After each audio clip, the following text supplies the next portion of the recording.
اعوذ باللہ من الشیطان الرجیم بسم اللہ الرحمن الرحیم۔ محترم سامعین، ویلکم ٹو مائی چینل۔ امید کرتی ہوں کہ آپ سب خیریت سے ہوں گے۔ تو چلے بنا وقت کو ضائع کیے اپنی ویڈیو سٹارٹ کرتے ہیں۔ آج کا موضوع ہے ایسی کہانی، سچی کہانی نیک انسان کی، جو کہ بہت ہی دلچسپ ہونے والی ہے۔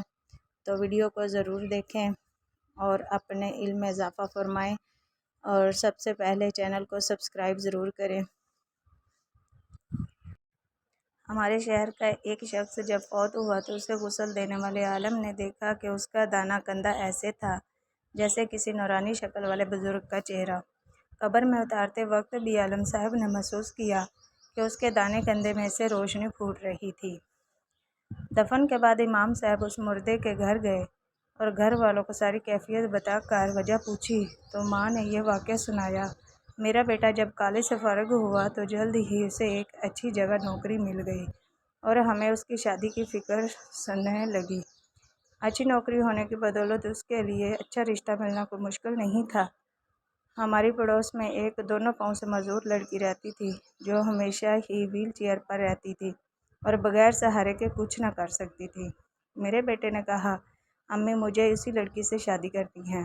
میں نے اور بہنوں نے بہت سمجھایا لیکن وہ نہ مانا، کیونکہ اس کے بقول خوبصورت لڑکیوں کو رشتے ہر جگہ سے مل جاتے ہیں لیکن اس معذور سے کوئی بھی شادی نہیں کرے گا۔ آخرکار ہمیں اپنے بیٹے کی بات ماننی پڑی اور اس کی شادی اس معذور لڑکی سے کر دی۔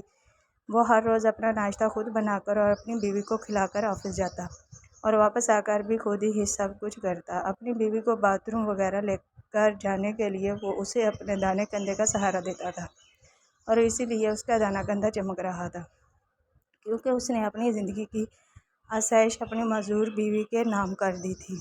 اللہ پاک ہمیں معذوروں کا احترام کرنے اور ان کی ضروریات کو سمجھنے کی